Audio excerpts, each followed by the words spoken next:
welcome everyone. Thanks for joining us today. Excited about this first ever cash conversation is what we're going to call these Silicon Slope slogan events. Typically we've had presentations with or panels that we brought together, different people in the industry here locally. But we thought this format of more of a conversation might be more approachable and might be a good opportunity to get to know people who are just in these leadership positions here in the tech industry here locally and are doing some really incredible things. So I guess some first items of business I just wanted to drop in the chat. We've got a couple things just for people to be aware of. If you want to continue these conversations outside of these meetings, feel free to join our Slack channel that I just dropped in the chat. So it's a Silicon Slope slogan group. Feel free to jump in there, have those conversations, share jobs that you hear that have opened up. We want to build a community outside of these once a month events that we put together. And we think that'll be a great opportunity. The other piece is we have some of our previous events. If you ever want to watch previous events, since we started going virtual, we started recording these. And so the last maybe 3 or 4 have been recorded. If you go back to the event page under the Silicon Slope slogan chapter page, you can go and click on the previous events, and watch previous conversations. So I dropped one in the chat, which was a great conversation from some local investors in the community talking about the kind of the state of tech investing, which was a great conversation if you want to revisit that. But today, we'll jump into our conversation with Chase Brammer, who's the CTO at iFIT, and we should say formerly Icon Health and Fitness, now iFIT Health and Fitness. So excited to have Chase here. It's always fun to meet a fellow Chase as well, and I've never interviewed a fellow Chase, so here we are. So thanks for joining us, Chase. It's great to be here, Chase. Well, I guess, would you mind just sharing a little bit about iFIT, maybe part of the name change as well? Icon, formerly Icon, has been going through so much the last few years, a ton of growth, a ton of change. Disclosure, I worked for iFIT for a time and really enjoyed my time there. But even then, so much was happening, especially right now. Maybe share with us a little bit about iFIT in general and what's been going on.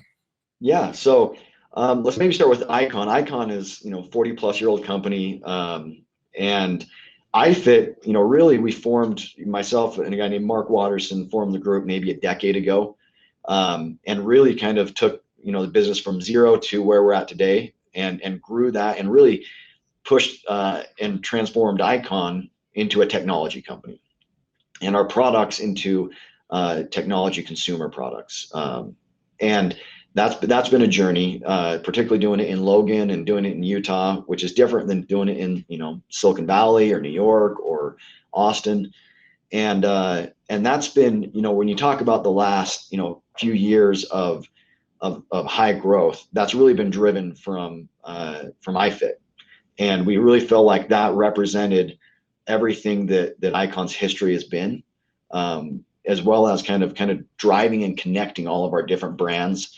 iFIT's kind of the connective tissue that brings all those together. And so it really just made a lot of sense because iFIT is now the business. It's the driver for the business. It's the growth for the business, but it's also what connects all of our customers and where our touch points are for the customer. And so it was really easy just to rebrand the entire company to iFIT. We still have, of course, wonderful brands with Nordic Track and Proform and Free Motion, and there's half a dozen others that are valuable and build up into that. But really the touch point with the consumer is iFIT. And you'll see a lot more about that brand all on the airwaves everywhere. Right. Well, how did you get involved with the company? I guess what's your journey into this position of becoming a chief technology officer or CTO? Like what's that journey like for you and your connection to the company? Right. So I had never really thought about moving to particularly like Cache Valley, but I married a girl from Cache Valley, and still very happily married to her. But one of the things that she really pushed for was like, hey, how can we get up to Cache Valley? and she won that one pretty quickly, and thank heavens she did, because that kind of brought us up to the valley. And then there was a natural fit of Mark and I. We saw that there was an opportunity to create a connected fitness experience, to drive technology and innovation in fitness. And so he and I kind of gang together, and him on more of the business side, and me on the technical side, and really build it up from the ground up. So a lot of our early code, early infrastructure, I authored. It's maybe not the best code anymore, but definitely was in the trenches, and putting in the late nights, long hours, working with customer reviews, and then we started to get a little momentum and keep growing and adding more people, and now we have probably 2,500, close maybe 3,000 employees worldwide. Of those, close to 500 are in product development. We have offices in Europe, in Australia, and a lot of our and we can talk about this later too, but a lot of our team members are also remote. We've been remote for 8-9 years now. And that was being an early adopter on that has been really critical to growing the company and seeing success. Well, especially getting through the last year and a half, which we're, still dealing with. Not to make this a COVID conversation, we've had plenty of those for sure, but how did you fare through that experience with having so much of your team remote? Like what was that like? You probably had a very distinct culture, right? Where remote was valued and people felt apart. Like what was that like for you? Yeah, very much, right? When we decided to, when COVID hit and all the lockdowns hit, it was just another day in the office, not exaggerating. It was like, oh, cool. All right, well, let's keep working on stuff. And we knew that it was an inflection point in the fitness industry because, the early times were scary, right? We didn't know what was going to happen with the market. We didn't know if the economy was going to tank. But we knew that fitness and people's mental health is really critical during times like that, and that we were going to be a key player in that, and we had the opportunity to go after that, and we were hockey sticking before COVID, but COVID hockey sticked us again, so it was almost like a double hockey stick inflection point right there. And I think that really kind of goes to the product we offer, and really realizing through COVID that it wasn't just about improving your mile time or you're improving your weight loss. It was mental health, and the impacts that had on people worldwide really made a difference. I think that's been a huge part of our growth. And as far as the remote portion of that for our team members, we didn't have the captive talent pool in Cache Valley that we needed to grow a worldwide business, right? There's just not enough engineering people in Cache Valley, which is a shame because Cache Valley is about the most beautiful place on the planet you could choose to live.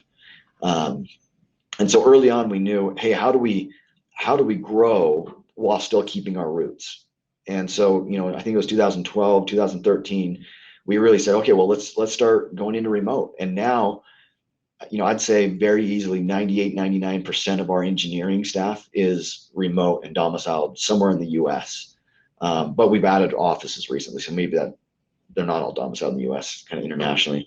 And I think the real foundation to that whole success of why we've been able to build it and see growth for the last 8-9 years with the remote model, I think it comes down to really a culture and a foundation, two things, a foundation of trust, because you're not going to hover on people and be like, hey, we're in your seat at 9 a.m., whatever local time zone you happen to be in.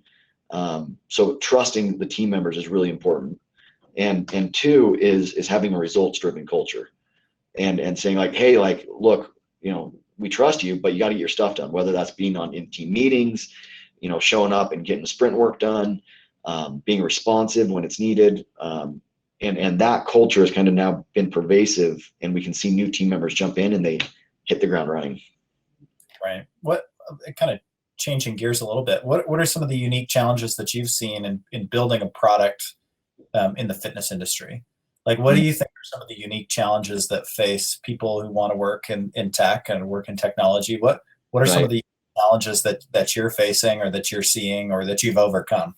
Right. That's a a great question. And the most interesting tech problems, and the most successful ones are the hardest ones.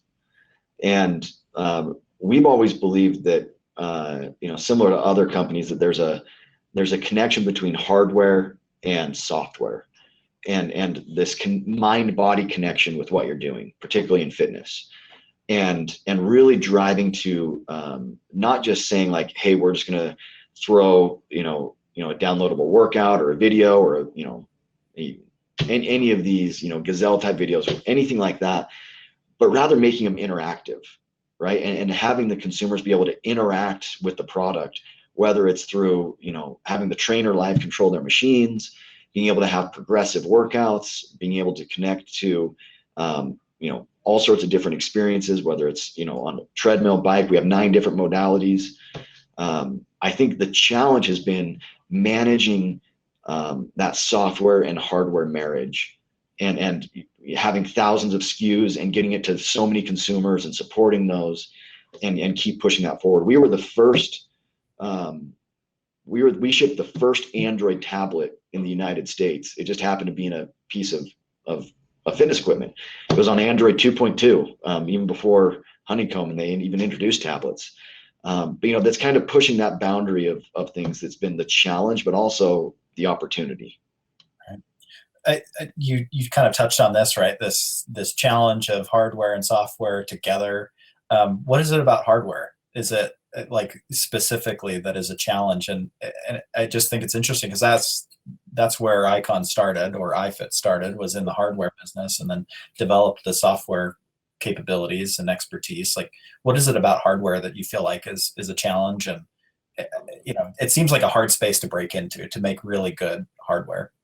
It is. It's really difficult. If you have to build out so much more than your typical, let's say you're just building a typical app, right? You've got to have like your own distribution. You've got to have your own, updates. You've got to have your own OS management cycles where you release your own OSs, and then it goes down below the tablet layer into the firmware, right? And being able to, we really led the way and partnered with Google on kind of some of the USB communications and protocols to the early Android tablets, of doing it over UART connections before even that, and connecting and controlling the equipment, and doing it in a safe, reliable way, because safety is a very prominent thing to us, and making it consistent and quality, right? You go into like a commercial environment where it's just 24 hours a day, those things are running. And it's different than an app that runs for 15 minutes at a time, and it's okay if it's backgrounded or swiped. You can't have that. You got to have this real, enterprise level quality that runs 24 hours a day in these settings that are in high use. And that changes your development methodology, how you integrate with hardware, the resiliency of software and hardware together, reporting, analytics, diagnostics, how you get field techs out there. It just becomes a compounding problem, which again, it's a challenge, but it's the opportunity, because that's where you set yourself apart. Right. I think the interesting thing about iFIT, and again, I worked there for a time and found some relics from the iFIT archives at one point, old DVDs and VHS tapes of iFIT classes. And I think that is interesting, like that heritage of being in the interactive fitness space. And I guess maybe share a little bit about what that trajectory has looked like, because it was, putting that VHS tape in and watching a class and interacting that way, and then went more towards the Google Maps, right? Where, okay, there's some interaction here because my machine is responding to the terrain in maps. Like, what has that trajectory been like, and what does iFIT look like now? Because even since I left, it's drastically different with the live portion. Absolutely. So yeah, we actually trademarked as a company the iFIT brand in 1989. Wow. And so well before any of kind of the other eyes out there. And we've started, before, kind of Mark and I's generation, there was a lot of innovation on how do we incorporate technology. Things like you mentioned, like having VHS tapes, and we used chirps on the VHS tape to where it would kind of chirp out different sounds, and the treadmill would listen to those chirps and adjust. And that was kind of our first take on interactivity. And then some DVDs, and then even, you know, some early like dial-up modems at one point. But we really started to see adoption and taking off when we got tablets embedded on products and were able to get more interactive on the product. And our first big win was like Google Maps. We're still the largest consumer of Street View data, I think, in the world, besides Google themselves. You know, billions of requests there. And then, so that was kind of the first big win. People could draw anywhere, it adapt to their incline, they could be true to speed. And then it's really moved now into video content. And we have, you know, live studio classes. We shoot, I think 190 live classes a week. And those are all published. And we have, you know, 5 studio sets that those are going on. We also have crews all around the world pretty much constantly. I think there's 4 or 5 crews out, just always traveling, depending on COVID restrictions, you know, going and getting content in Japan, or we just did a live stream, the first ever live stream from Everest. And went up to base camp and did, you know, just show up. It's exciting. Doing a workout on Everest live, whole different experience, and that was cool to see. And so, video on demand into live, and then in the future stuff. You know, there's so many future opportunities that are in the book, or, you know, kind of in the works right now on kind of building that out. And adding more depth, because we've really only touched the tip of the iceberg, in my opinion. There's so much innovation left, you know, and then it goes even beyond that. You know, we view things as not just that 30 minutes you're on your exercise equipment, that's sacred time, but there's also 24 hours of the day that people are concerned about their health and wellness, and areas of nutrition and recovery and wellness that all kind of loop back together and make more of a holistic solution. And really, we're just getting started. There's so much more opportunity and growth ahead. I'm interested in kind of how you perceive what iFIT is, right? Like I know other companies have said, as soon as you pigeonhole yourself or you say you're one thing, right, or you limit yourself to one thing, like Icon, right, formerly Icon, say, well, we're a treadmill company. But as soon as you say that, right, there's an opportunity to be disrupted or made irrelevant. Not that treadmills are irrelevant, but it's so. How do you define iFIT to be? Is it a fitness company? It's almost more of an entertainment company in some ways.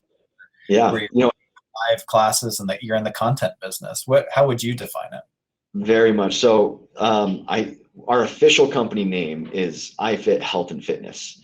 And that's really an effort to say that we're more than just exercise, right? And because health and fitness is more holistic to people's lives.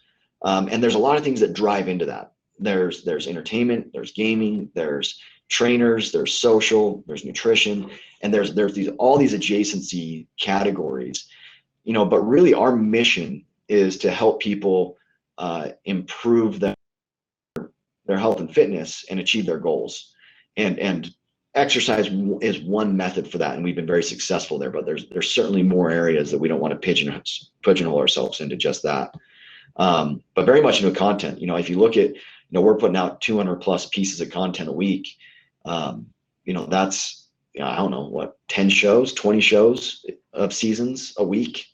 You know, kind of by Netflix standards. And that's kind of our approach is people want variety, right? Like nobody, like, you know, some people really love like the woo woo, like let's get you going classes. Some people like more like the walking stuff or the meditation or comedy or ... And providing that for the consumer has been a journey of growth, but also kind of just enablement for the customers to hit their individual goals. Right. How has that transition been into really pushing content? How does that affect you? I mean, obviously there's a huge strain on your content creation team, your marketing team, videography team. You know, there's a huge burden on creating the material. Like, what does it look like to you? How do you integrate that? How do you scale up to be able to accommodate all of that? Like, what challenges do you face as you scale up the amount of content that you're making available to users? Particularly on a technology layer, if that is that the angle of the question? Yeah.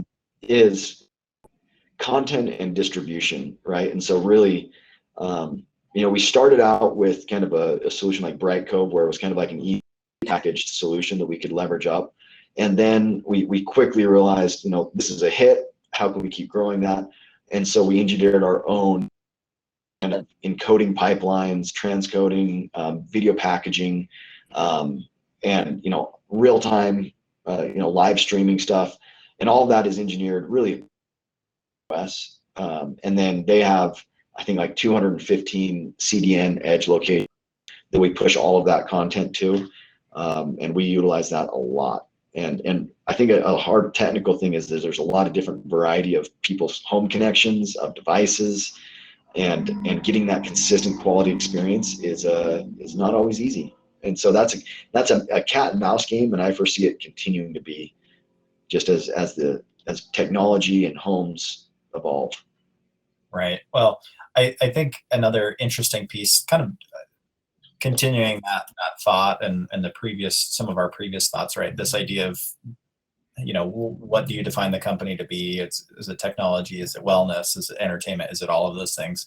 I think it was Reed Hastings who started Netflix, right? It said, he was asked, like, who are your competitors? And people thought, oh, it's Hulu. It's, at the time Disney Plus wasn't a thing, right? It's the other streamers. But the answer was, well, our competitor is Fortnite, right? Like, Right. Something that's completely out of what you would traditionally think of as a competitor. Is that something that you think about? It's like, oh, our competitor isn't necessarily just Peloton. Our competitor is, we're competing in an attention economy, and like, what do you think about that? What's your thought process there? Very much, and I think that's kind of where we, philosophically, where we align is we're a strong believer in partners, and our CEO always talks about having, the shoreline, and being able, as the waves move up and down the shoreline, and as you kind of watch the surfers, sometimes they're at the morning, they're at this end, and the evening they're at this end. Consumers move likewise through the market, and so, to use your word, pigeonholing yourself into kind of a single channel or a single vertical doesn't allow that movement of the consumer across your business. And so we've been a strong believer in having a lot of different brands that can provide to those different consumers at different price points, at different distribution models, whether it's direct to consumer, Amazon, Walmart, you name it. We're probably the biggest player there in fitness. But also across, a lot of people would consider gyms a competitor of ours. And I don't. I think we very much view them as partners, right? Like, we have a very partnership with Planet Fitness, where, we're now enabling their consumers to have a better club experience and home experience, and including iFIT memberships and all of their experiences.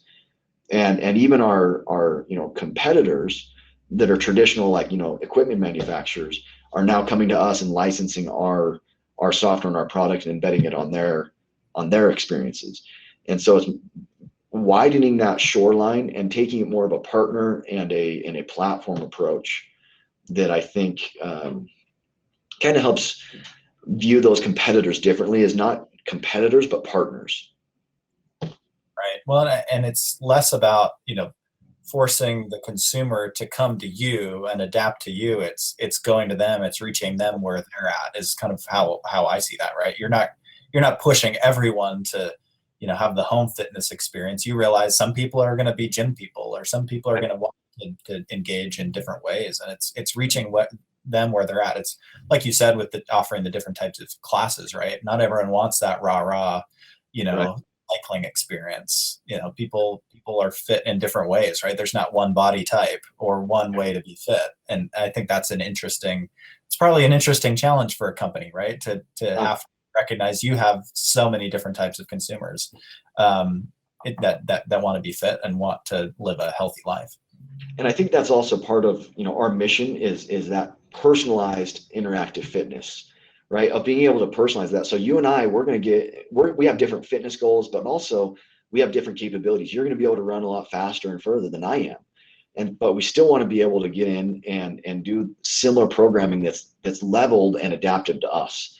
So we do a lot of, machine learning, of adaptive controls that, watch people's heart rate, that watch how they're interacting, that change those on the fly to really target that personalization level. And I think that's that's a whole nother level of personalization where you're starting to engage people's bio responses rather than just recommending a new show on Instagram. We're saying, okay, well, let's change your physical responses right now, which I think is a really exciting kind of cutting edge technologies. We're combining a lot of IoT devices throughout the world. Obviously, like, cutting edge cloud infrastructure, but also this kind of machine learning driven personalization that connects people in a meaningful way to themselves, right? To their health, their fitness, their mental health, and making an impact. I think that's the thing we see over and over again from our consumers is the impact it has on them, and that just drives our business and our innovation is that member first and seeing them succeed mentality. Right. On kind of a separate note, more of like a personal note and a career, from your career perspective, and like how do you stay current? Like, how do you keep up? Like, this is such a fast-paced industry, and I know we've got 90 people on here. I know a few of them are students. Like, how do you keep up? How do you develop an edge? How do you stand out? Like, what are those things that you get, growing in the industry and learning? How did you stand out? And then maybe more present day, like, how do you continue to stay current and on top of things in an industry that is so fast-paced? So I'll kind of give two examples on that. Is one, I actually, this is my favorite. You could call it a line of poetry. Is how long can rolling waters remain impure? And we kind of baked that into our company values of always improve, right? There's always somebody to learn from. There's always something to improve on, and kind of keep that going forward. There's even a Chinese idiom of, if you're not going forward, you're going backwards. And that's really part of our company values and that the genesis of that is really, I think a lot of people find that very relatable to, because it's that continual improvement that allows you to keep up with things, but also kind of push your limits and push your experiences. And so that's been a guiding light for me personally, but also for the business of that continual improvement. And then, kind of the second thing, when we first started hiring other people, I think the only requirement we put on the job posting was, are you smart? And how I define are people smart is, do they have a passion to learn new things, and do they know how to learn new things and teach themselves new things? Because the industry always moves really fast. Whatever industry you're in, you pick it, it's moving fast right now. If you think you're going to be doing today what you're going to doing in 2 years, 3 years, let alone 10 years, what you're doing today, you're dead wrong, right? And you have to keep that evolution and evolving, and having that passion and willing to learn served me well my whole life, and I think it served the business well as part of our core company values. And then as far as kind of like how I stay current today, I unfortunately don't get to code as much as I would like to. That's a shame, because I do love to program, and all sorts of our stack. But now, I rely on a lot of smart team members, right? I'm really proud that our team is smarter than I am, that they're more capable than I am, and I can go to them. We have this problem. How do we solve it? We have incredible team members that know how to break down a problem and then come back with a solution.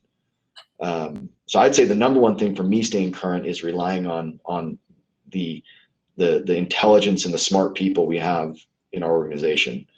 And then two is having conversations with other executives, other businesses, and seeing where they're going and seeing where the market's going, and trying to get ahead of that, and saying, okay, well, where's the puck going to? And there's lots of examples with that in technology, but I say number one is relying on smart people. Right. Well, that leads me into what does your day-to-day look like as a CTO? You said you're not coding as much as Right. you do, relying on good people, and it's those relationships that seem like probably take the bulk of your time, right? But what does that day-to-day look like? And then I think it'd be interesting to break down, what the composition of your teams too. Right. 'Cause I know that on the call today, we have some people who are on the user experience side of things. We also have the more technical people. I'm curious what the makeup of the team looks like as well. Right. But what's Yeah. your day? Increasingly it's focusing to some degree externally to the organization. But I'd say the majority is still internally focused of, working with partners, working with investors, working with, marketing, other things that kind of drive the business and represent the business. But that's kind of, I'd say that's still a minority. The majority of the day is a lot of meetings, to be candid. It's a lot of meetings. And a lot of that is my favorite meetings are if we have a special project or anything like that, where it's like, hey, we have this initiative or this thing where the team comes in and can kind of give like, hey, here's the update, here's where we're going, here's the challenges we're having. And a lot of time I just be like, okay, that's great. Like, keep on charging. Sometimes I can give some feedback. And then the real gems for me is we can get into like the architectural discussions and really dive deep into it. Be like, well, how do we solve this really hard problem together? And really, kind of lay the problem set out, maybe give a few ideas, but really lean on the team to come back with the right plan and execution. Those are definitely the favorite parts of my day. And then another thing that I view as a real critical part of my role and my job is making sure that our individuals are succeeding. I've always believed that software is fun, but in the end, it's about people, right? You've got the people that are building it and the people that are using it, and the in between is great and it's fun and it's exciting, but at the end of the day, it's about people and about our members and our customers, and making sure that they're having the experiences that are really honestly life-changing for them. It's exciting to see that, to the tune of millions of people. But also our internal team members and kind of that journey for them and seeing them, as well as, and I include myself in that, of that progression. That's a big focus of my days. How do we have a good, strong, vibrant culture? How do we take care of our people? And how are our teams running? Any feedback on that type of thing? Right. So what do your teams look like? What's the composition of the group that you're working with on the tech side? Boy, we've got a lot. I'll try to. So we've got, boy, how to break that down. So we got a lot of mobile engineers, because a lot of our embedded stuff is like on Android, but we also have then all the consumer devices, phones and tablets. So a lot of mobile team engineers, in Kotlin, Swift, as well as Xamarin. We're kind of moving off that some. And then a lot of what would traditionally be called, but we're kind of starting to bifurcate that into some of like those that are more, they're more excited about React and kind of that technology layer, as well as those that are then focused more on kind of the server side, whether it's, containers or Lambdas, anything that's kind of running on the server. I'd say those two groups right there probably equate for a good like 60% of team members. And then we've got our infrastructure team that deals with all of our operations, and they're kind of like some of our shock troops, you could say. Really excellent team. And then you get into kind of the more of the product side, and we kind of try to trickle these and interleave these and have more of a matrix organization where we have, design, UX, project management, product management, all interlined there. And then we have a whole other layer of electrical engineering, where it's, onto the brain board, like, that's what we call it, brain board, but like building out our embedded Linux systems, like designing our own chips, working with, like motor controllers, like down, like stuff that's all the way down into like the assembly level type of code. And then it's a very big, diverse organization. It keeps growing, but those are kind of the big buckets, I would say. Do you find yourself working like the bulk of your time on the software side or on the hardware side? Like, what's that breakdown? It's probably depends on on the software side, because the software side is where we're seeing a lot of the innovation right now, I'd say. I mean, the hardware is critical to that. You don't do anything without the hardware, right? And the hardware is absolutely a must. But where we're seeing how we can engage customers and keep them engaged and doing a workout a little more, seeing progression towards their goals. that is typically on the software layer where we're seeing that, whether it's with the challenges and achievements. We do live events, or like people do like I mentioned the Everest one, but we also do like ones where it's a 5K run, and it's an actual 5K race that we join, and we send everyone actual medals, and we have more people participating virtually than these that are going on wherever they're at. We kind of change the location. It's stuff like that kind of pushes that engagement number, which to us means our customers are succeeding, our members are succeeding, because it's helping them achieve their goals. And when that happens, that helps our business objectives. Right. Well, on the hiring landscape side of things, I'm curious what you look for, and I'm sure that takes a bit of your time as well, right? Being involved in those conversations, making sure you get the right people, right culture fit, right knowledge set, all of that. What are the things that you find, and you mentioned this a little bit earlier, right? But what are the things that really stand out for you, whether it's, from a culture side of things, or people with a specific knowledge set? What are the things that are really valuable that you see, when you're kind of going through that hiring process or looking to bring someone on? So I already kind of mentioned one of the two that are my two really standout ones for success in the organization. One is people that are smart. And again, I define that as people that are passionate about learning new things and have the ability to learn new things on their own and not having to be handheld through that. So that's one area of a key indicator for us for success.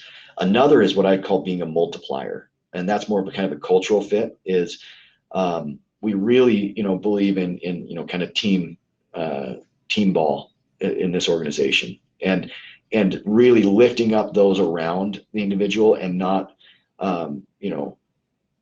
really denigrating others or putting others down, or just multiplying those around you, right? And together we're more than alone. And that is the other key principle that we see for success in individuals here. Right.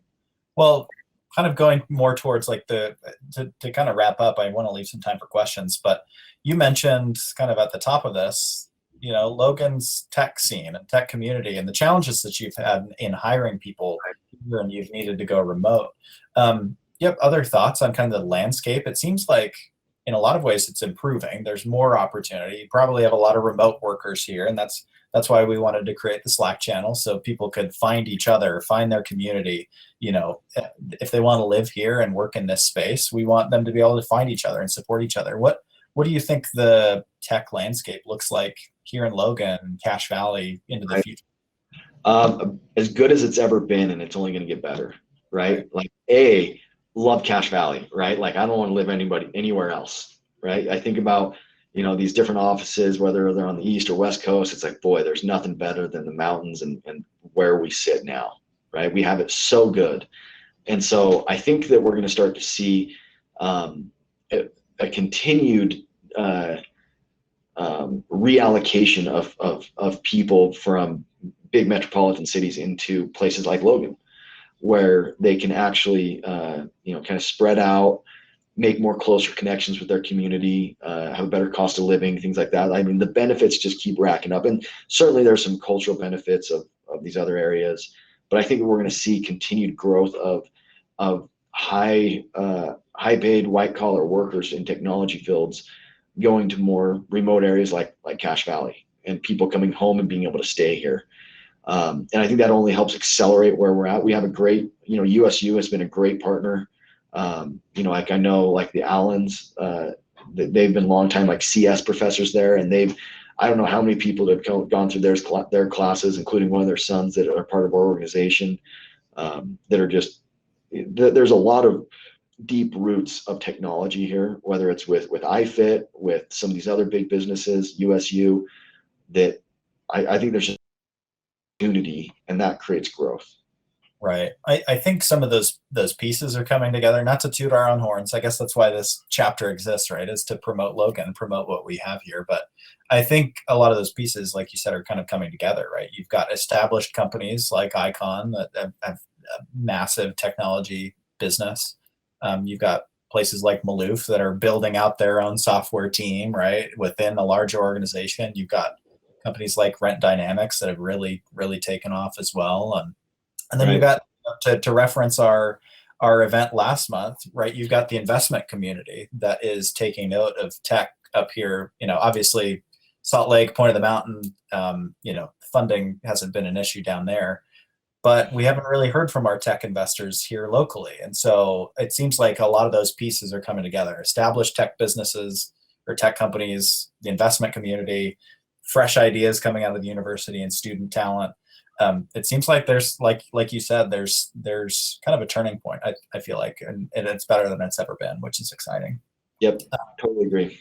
With that said, if people have questions, feel free to drop those in the chat now. We'll turn some time over to you. I know we've got 80 plus people here. Thank you again, everyone, for joining. If you have questions, feel free to write those in, and we'll have Chase answer those. It might take a minute for them to trickle in. So, any parting thoughts? What did we miss? Utah is the best place, I think, to start a tech company. I love it. Right? We've got great culture, great technical talent, and we are, I think, underrated as an economy and an investor hub of where we're at. And I think kind of the success of kind of the South Silicon Slopes areas is going to help drive that. But I think, iFIT and our success is going to help. There's going to be a large halo effect on that certainly in the direct community here, but also throughout all of Utah. And so this is a great time and a great place. Right. One question, it kind of goes along with that, right? It's like, how far are we behind the central Silicon Slopes? And I feel like I'll let you answer this, but I kind of feel like it's apples and oranges, right? It's like we're just different. But obviously they've got more unicorns and giant companies down there, and an investment community that's very active. But what are your thoughts? Yeah, they're never going to be New York, and they're never going to be Silicon Valley either. What they are is they lean into their uniqueness, right? Which is good for Utah. And it's the same with Cache Valley. We're never going to be the same as Utah Valley on terms of people, of terms of companies, number of companies, things like that. So, how far behind? I maybe wouldn't even categorize it as that. But like, where are we on our journey to kind of maximizing who we are as a community of technology and investment? And I would say that that is going well, and we're kind of the early stages of it. So there's a lot of growth and opportunity there.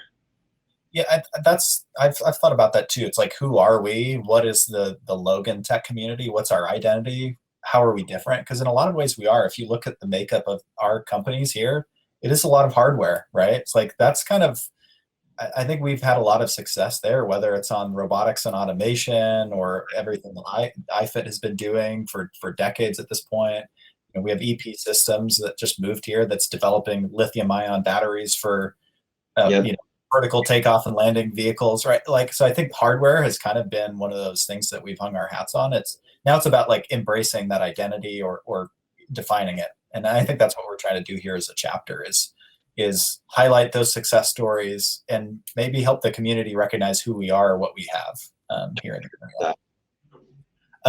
the future ideas, future innovations for iFIT. Like, what are you excited about? I know you can't hear everything about what you're working on, but what are you interested in, or what excites you about where the business is going? I'm excited about a lot of things. One thing I'm really excited about is different types of interaction with the customer. Google Maps is a great way. Video is another way.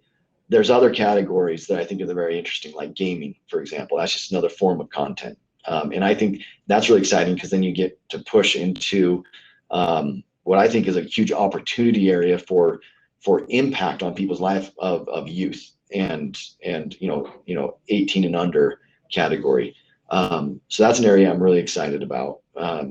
Another one is kind of more of it's kind of related to that, but more of this progressions, achievements, gamification of helping people like realize progress towards their goals.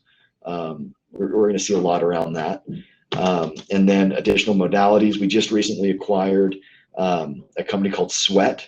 They're one of I think the largest women's fitness companies in the world. And And that pushes into a whole new category of people that aren't connected to equipment, of being able to drive into kind of more of that lifestyle and trainers stuff. So I think there's a lot of exciting stuff there coming from us with the partnership there. And then a lot of other stuff on the roadmap that I should probably not talk too much about. We can do a part 2 in a year or two. Yeah, let's do that. Find out what you're holding back from us. So Yeah. I think another question here, I'm always interested in this idea of like, how do we support people who have ideas? Like, how do we help incubate the next generation of tech companies here in Logan? I don't know if that's the direction this question is going, but what opportunities are in place or being created for networking to happen for upcoming tech entrepreneurs, investors, and mentors? Like, do you know of opportunities there where people within the company or yourself, you're mentoring, up and comers? What can we do to support and ensure that the next great startup is in Logan? Right. That's a great question. I think the thing that we focused on a lot is internally is we have what we call the Padawan program. And we've actually seen a lot of success on that, of particularly test team members that are coming from, they're typically like young college students that are coming in and being like kind of our test team members. And they're like, well, how do I get to be on this career path, whether it's engineering or technical or things? And we have this Padawan program where we create mentor relationships internally and help foster that up. And that's been really successful for us on kind of helping that. But boy, on a broader community perspective, I haven't given that a ton of thought, so I don't have a great answer on that one off the bat. I mean, we want to get this Slack channel going, and throwing a Slack channel at things isn't the solution necessarily. It's all about the people who are a part of it. I think that's what we kind of want to create there is we want it to be community driven, and maybe by creating a platform where people can convene and engage, there's an opportunity for someone to jump on and say, hey, I have an idea. I'm building this thing. Does anyone know how to do this? Or could connect me to a mentor, connect me to investors. I think that's been a missing piece here in our community that we're hoping to provide by creating a space where those conversations can happen. So I don't think there's anything that exists right now, but the closest thing to it is that Slack channel. And maybe there's a way that, something more formal could be built out, similar to the Padawan program, right? Some type of opportunity to provide some mentorship and help some of these talented students coming out of the university, or those who are just living in the community who have an idea. Let's help support them and show them you can build something here, right? It's being done, and I think that's half the battle, right? Is I think a lot of people with ideas just need to see someone else do it, right, and know that it's possible to do it here. So I don't know. I think there's a lot of opportunity there, though, and I'm all ears. I remember, this was before I moved up to Logan. It was before Silicon Slopes, down in Utah Valley. There was, I think it was called Launch Up. And I think, if I remember his name, I think it was Jeremy Hanks. I'm not sure, but I had a few things that I presented at this Launch Up of different tech ideas or different startup ideas, and it was a great kind of opportunity for people to come together and just kind of A, network and connect, but also B, listen to here's some interesting ideas. Do you want to find others to help with that, or kind of get some momentum behind it? That would be interesting. That could be something that we create and we just host it like this, right? It's like you've got a panel of mentors to provide feedback, and right. People reach out and say, hey, I've got an idea, or they submit a proposal, and we invite them onto the stage and they present their idea, right, and get feedback publicly, right? And people can walk and engage that way. So maybe there's something that we could do there to create more of that environment. I love that idea. Well, I think we should wrap it there. You've got plenty that you need to do and work on. But I appreciate you carving out the time and making this happen. Again, everyone's sorry for the slow start, but I'm glad that you all hung around, because this was a great conversation. Yeah, I appreciate it. This has been fantastic. And thanks for the questions. Yeah. This has been recorded. Here in a few minutes, I will upload it back to the chapter page under this event. So if you want to revisit anything here or share it with others who weren't able to join us, that'd be great. Again, I'll just copy these again. 2 links, Slack channel, as well as a link to the previous events. And we're hoping to have another event next month. So stay tuned. If you signed up for this event, you will get emails about future events. So keep an eye out for those. So Chase, thanks again for taking the time. This has been great. Absolutely. Thank you, everyone.